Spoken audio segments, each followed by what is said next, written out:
rank in a police department or any law enforcement organization, how they were on the street, but a lot of them are, or they spent very little time on the street because they wanted to go as far as they could in the organization. And I think that's also part of the reflection of society too. Everybody wants to start at a goddamn company and be a CEO in 5 years, and if they're not, they can't understand why. People coming into law enforcement think they should be a captain, assistant chief in 10 years. And if it doesn't happen, they don't understand why. You need to get back to getting these people in a uniform capacity. That's what we're talking about here, Tim. But what we're talking about here is, we want, when I say aggressive, I'm not talking about a knuckle dragger who's going to cave your head in with mag lights. That's not what I'm talking about. But we want an officer who's going to want to get out and get in the street, fight for truth, justice, and the American way. As corny as that sounds, it's the truth. And those guys get their hands tied and further restricted, sometimes by the very administration they're working for and report to. And we've got to come to a point in time where we realize that's not the answer. You brought up something funny. You brought up the fact that some people who get promoted have clean records, and I'm sure you've heard the same philosophy or the same phrases I have, and it says, and I quote, "If you're not getting complained on, you're not doing your job," and that's true. I mean, I think that if you have a perfect record, that means you probably sat in your car, waited for calls, and went back behind that building, hiding in your car until the next one. I'm not saying, listen, folks, I'm not saying everybody, okay? I'm just saying that if you have a perfect record, that means that you're probably not going out there. And Sarge, you were a supervisor. Can you agree with that? I totally agree with it. That was preached to me when I was a rookie cop. Look, as long as you're doing, what's right in the heart, we can accept a brain cramp, a momentary lapse of reason. But when you start acting with malice, that's a totally different issue. Oh, yeah. And I take issue with that. Yeah. This badge I have on my wall that represents 26 years of my life gets tarnished by the Neanderthal cop out there who, is trying to prove something to himself because he was punked out as a kid in high school, whatever, or mommy and daddy didn't love him enough, whatever. But I still think, by and large, most of the people coming into law enforcement towards the end of my career, 60 to 70% were good people and wanted to be good cops. I think of that 60 or 70%, after a while, of that 60, 70, 30% of that original 60, 70% are feeling more restricted. You're making me do math here. I lost you. Yeah. Cops aren't the smartest people. Sorry, go ahead. Having started drinking, that's a bad thing. but what I'm getting at is over time they get broken down. I mean, I still have friends, and I guess because I spent my whole year in patrol, even when I got promoted, I stayed in patrol, so a lot of the friends that I developed are younger officers, and I still, talk to them on occasion, and that's what I'm hearing. This is it's a shame. You are given great radio. Do you mind if we keep going? Is that cool with you, just for a little bit? Yeah, I can hold off on that first martini. Go ahead. No, keep going. We'll get the truth out of you that way. Yeah. I wanted to dive into something that hits home with me too, and I wanted to talk to you about your shooting. And the folks out there don't know, but Sergeant was involved in a shooting, and he was probably the one person that really helped me through mine because he had been through it. And I've said before, under 1% of Americans can relate to this because they simply haven't shot and killed somebody. I'm not going to ask you any details about that out of respect. If you want to add them in, that's great. But what I want to know is, how did it affect you? I want to know how you felt right after, your family, how you got back into a daily routine. Because, folks, I'll tell you firsthand, it is, I mean, I can't even put into words the feeling after you take somebody's life. And then you have society basically attacking you who don't understand what happened. So, Sarge, go into that a little bit from right after it happened, if you don't mind, until you got back into the rhythm of things. Well, first thing I want to say is don't want your listeners to think that a good portion of police officers are involved in any type of shooting, let alone a fatal shooting. It just so happens you and I share that. That's why you're asking me about this, but we're still the rarity. Yeah. It happens very infrequently. But that aside, with mine, the first thing was I didn't feel guilt. I felt justified in what I'd done. But there were all kinds of emotions immediately after, broke down crying, just from the intensity of the moment. Again, no guilt or remorse for what I'd done. Then, my kids who were little, have to tell them about it. Their friends at school start asking them about it. They catch a little grief there. Initially, the first week or two, there's a little sleep deprivation going on, anxiety, a little bit of panic attack. It's not a natural act. Only for a psychopath is it a natural act. If you don't feel the intensity of the moment in the forms of depression, anxiety, and all the other bad things, then there's something wrong with you. The other thing I want to point out, too, TJ, is you always hear in the media, the officer has been put on, is under administrative investigation until, the outcome of the shooting. And a lot of people, I think that's because, he's possibly done something wrong. No, that's the standard practice.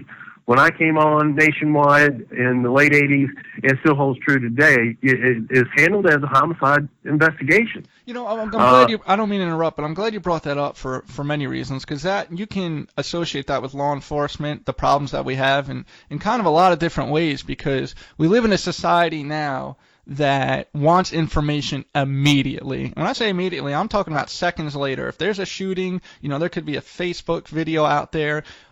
Society wants information immediately, and if we don't provide that to them, they automatically think that we're hiding something right off the bat.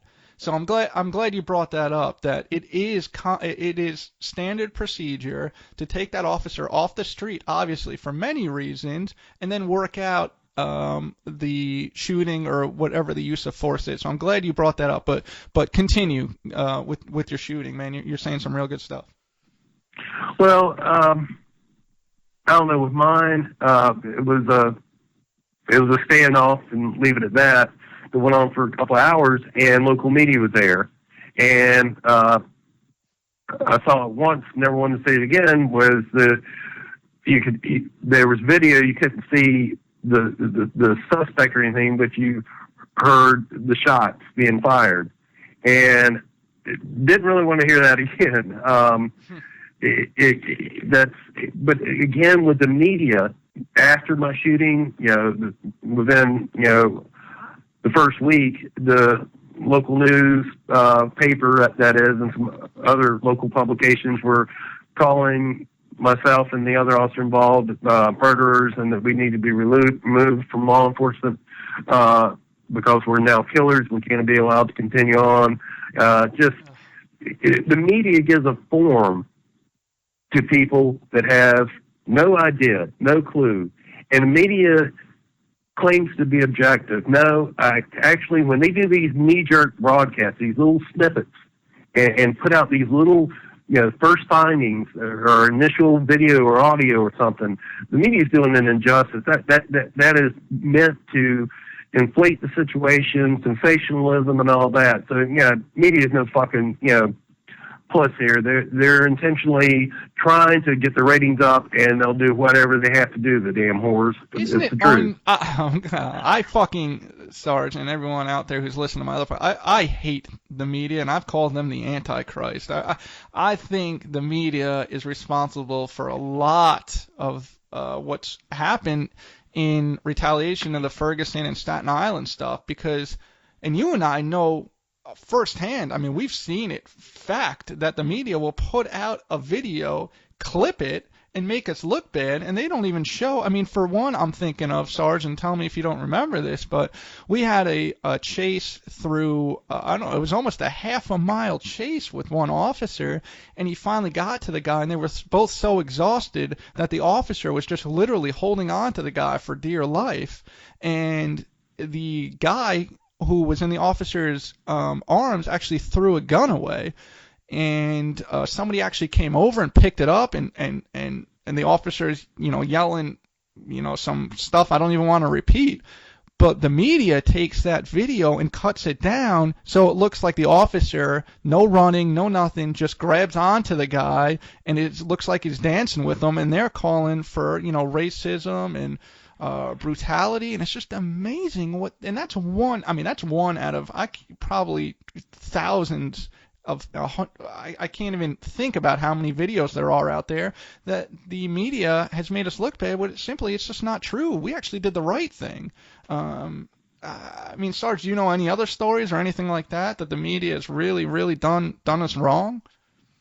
Well, yeah, the list goes on and on. I mean, it's just like with the choking incident. I think you pointed out on one of yours. He wasn't choking. He was speaking. Yeah. If someone can't breathe, they can't talk. If you're talking, you're breathing. And that takes, I think you learned that somewhere in high school. Yeah. So, but in my career, not just my shooting, I saw in other officer shootings, I've seen videotape that we used as training in law enforcement where this is what the media showed. Here's the other 30 seconds before and 30 seconds after. Yep. I could go on and on here, the firsthand knowledge I have of it, Yep, but yeah. It's about the ratings and sensationalism. Yep. Gosh, man, you and I are on the same page here for once. We've had our battles through our career, haven't we? We have, because you're bullheaded son of a bitch, but yeah. But you're also a damn good street cop, and I wouldn't be on your program if you weren't. Well, I appreciate that, and I'll give you a kiss when I see you. I want a handy. Talking about society, and you mentioned it before that some people maybe think we're robots, but we're humans. And I know it sounds ridiculous for me to say that. That's obvious, but some people don't realize that we have fear, we feel sorrow, anger.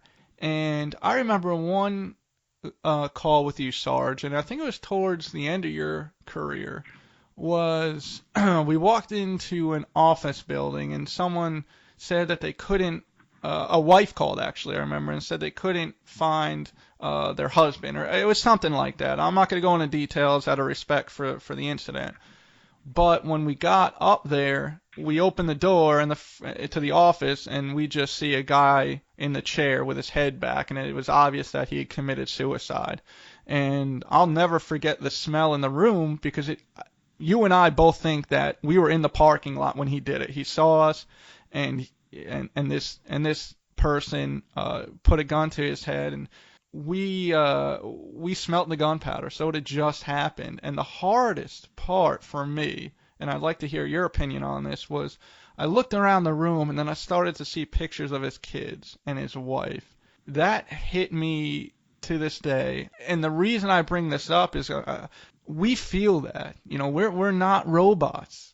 I'm not trying to beat a dead horse, but we feel the same thing that you guys do, society. And I think some people just forget that. Do you remember that call? I mean, you've got to.